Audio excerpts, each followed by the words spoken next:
Don Juan lang nakatagali sa ilalim ng balon at hindi pa ito bumabalik. Hinawang na rin naman ni Don Pedro habang si Don Diego ay pag-alala dahil hindi pa umaahon ang kapatid nila sa balon. Nasaan na kaya ang ating bunsong kapatid na si Don Juan? Bakit di pa siya nakakabalik hanggang ngayon? Ano kaya ang nangyari at hindi pa siya nakabalik? Ang ating kapatid! Baka may masamang nangyari na sa kanya. Narating ni Don Juan ang pinakamalalim na bahagi ng balon. Tumambad sa kanya ang isang magandang palasyo na gawa sa ginto at pila. Nakita na rin ang dalaga na si Doña Juana at nagpakilala ang prinsipe sa harap ng dalaga at humingi rin ito ng paumanhin sa pagpunta sa kanilang lugar o palasyo. Inamin din ni Don Juan na may nararamdaman siyang pag-ibig sa dalaga.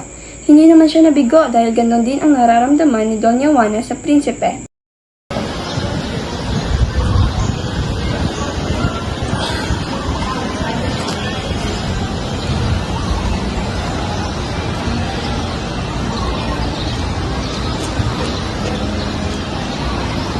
Paumanhin, mahal kong prinsesa, sa aking pagpunta dito.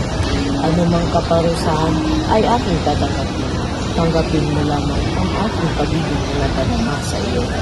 Ang mahal kong prinsipe, ang nagtinutibok ng aking puso ay ikaw rin ang tinuibig. Ngunit ako ay nilalangkay at ako ang ibig. Mahal ko, anumang pagsubok ay aking harapin. Basta't makapiling ka ay aking gagawin. Sa palasyo ito sa akin ay may isang higante na nagbabantay. Natiyak kong iyong makakalaban. Siya ay malakas at mahirap kalabanin. Nagulat si Don Juan sa sinabi ng prinsesa. Dumating na ang higante dahil siya ay may naaamoy na isang tao. Nang makita niya si Don Juan ay laking tuwa niya dahil siya ay makakakain na ng isang tao. Mahal kong prinsipe, mas makakabuti kung ikaw ay mag-umalis upang makaligtas ka. Pagkoy! May makain na naman ako at hindi ko na kailangan pang umundo.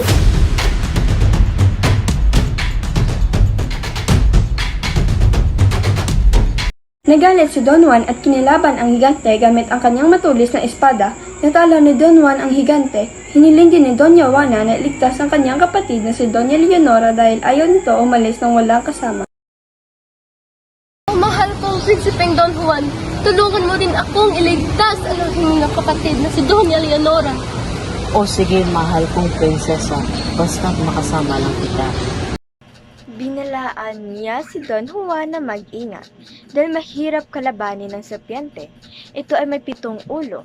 Mahirap ito dahil kahit tagpasin ang ulo nito ay muling tutubo pa rin at mabubuhay ito.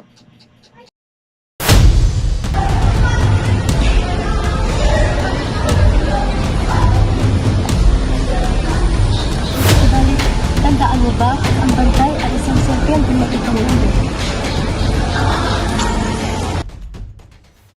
Pagkatapos ni Don Juan na iligtas si Doña Leonora ay umalis sila sa palasyo at tumakas. Si Doña Leonora ay nagpasalamat kay Don Juan.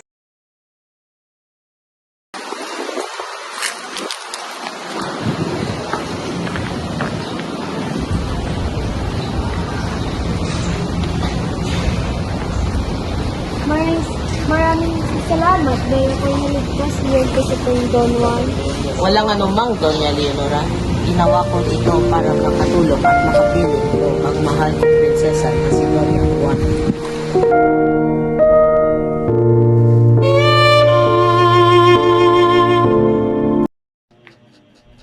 Nang ito marinig ni Doña Leonora, siya ay nakadama ng pagsiselos dahil siya ay may lihim na pagtingin kay Don Juan. Kaya nung nasa palasyo na sila, gumawa ng plano si Doña Leonora na patayin si Doña Juana upang ikasal silang dalawa ni Don Juan. Mula upang makapagharap ng bantay sa mga namin. Sige, mahal kong prinsesa, at ako ay magpapahinga sa loob ng aking silid. Makahalaan mo ng mahal kong prinsipe.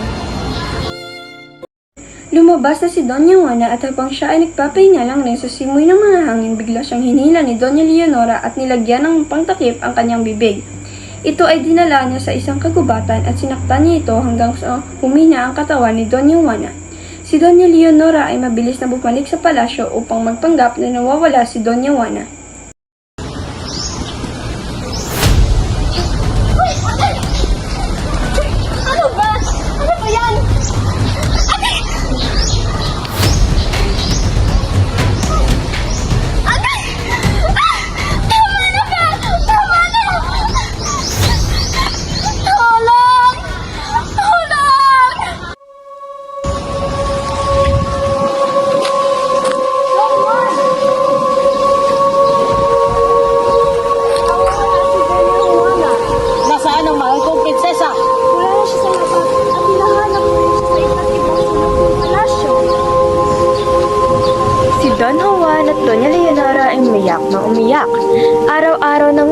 pala si Don Juan at si Doña Leonora ay nandiyan palagi sa kanya.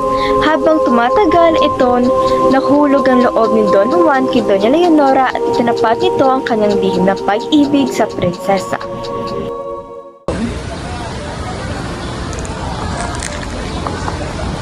Doña Leonor, ako ay may lihim na patingin sa iyo dahil ikaw ay nandito sa aking tabi at nararamdaman ko. Nagis na kita ipakasal. Mahal kong puso ko. Ako yung anilihin na pagtingin sa iyo. Gusto ko rin tayo ay kasal. Sila ay nasa simbahan na at nung maghahalikan na sana sila ay may pumasok na isang magandang babae. Nagulat ang lahat dahil ang babaeng iyon ay si Doña Juana. Si Doña Juana ay buhay na buhay. Itigil ang kasal!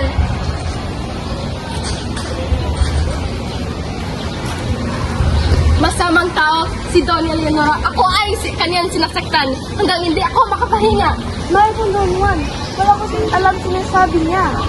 Anong nangyayari? Hindi ko maintindihan. Huwag mong maniwala sa taong iyan. Ako ay nabuhay dahil sa leprosong tumulong sa akin. Dumating ang leproso at hinawakan si Doña Leonora. Anong gusto mong mangyari, Doña Juana? Sasaktan ko ba si Doña Leonora gaya na ginawa niya sa'yo? Huwag po naman hayaan si Doña Leonora.